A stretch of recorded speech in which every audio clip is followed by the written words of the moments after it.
Nepal descended into chaos, the streets burned and anarchy has swept the country. KP Sharma Oli resigned. His whereabouts remain unknown. Now the army has taken control of the streets.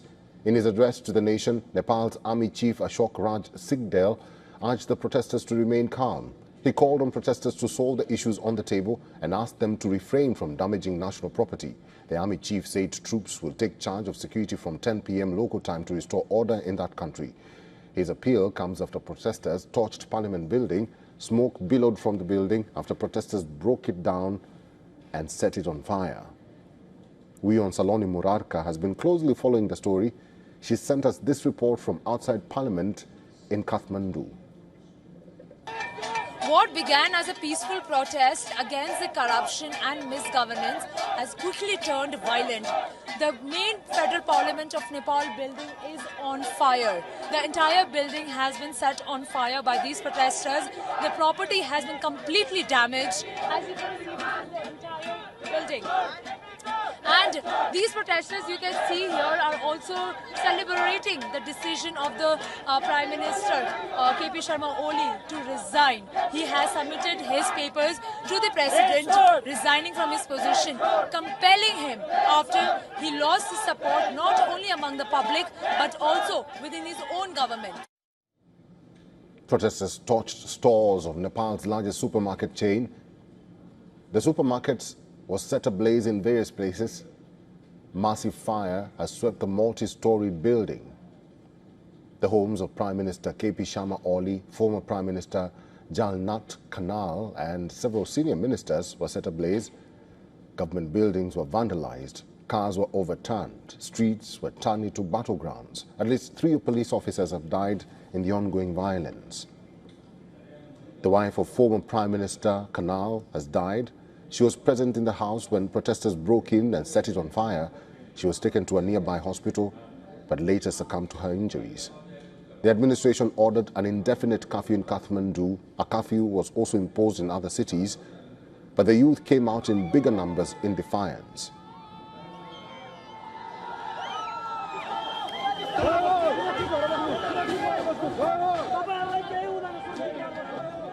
WION Saloni Murarka has been closely following the story. She reports from the middle of the action in Kathmandu. Protesters are surrounding the parliament area. They burned the tires. They burned the tires here right in front of the parliament building. And now stone pelting has just begun from both the sides. Police officials are guarding the premises of the parliament. They say that the rising corruption and widening inequality has tortured the civilians of the country, and that's why all the people and the young people, they leave the nation.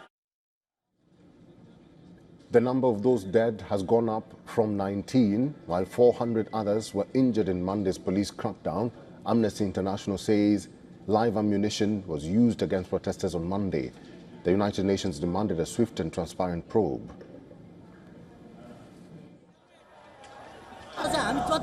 We need to make sure that this government is removed by continuing to protest around the parliament. The young generation should get together to get rid of this leadership. This government is just criminal and worse than North Korea. We have never had a worse government than KP Oli's administration.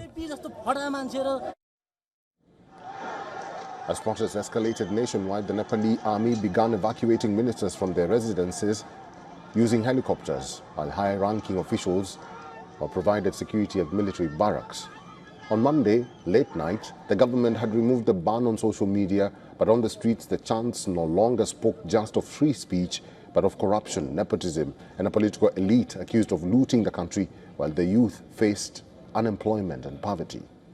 Kathmandu Mayor Balendra Shah has appealed to Gen Z demonstrators to exercise restraint as protests show no signs of abating. Indian carriers Air Indigo, Air India, SpiceJet have suspended flight services to and from Kathmandu. The unrest is the worst in decades in the poor Himalayan country that is wedged between India and China and has struggled with political instability and economic uncertainty since protests led to the abolition of its monarchy in 2008.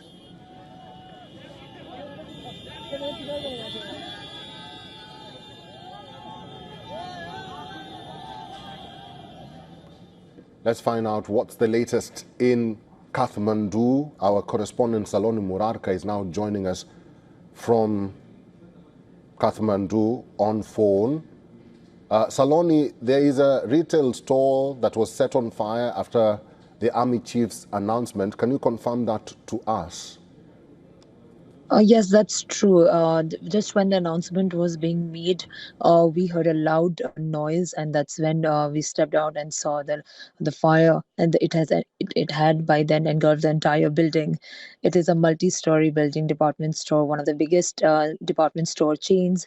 This was the very same building that was attacked during the pro-monarchy protest as well.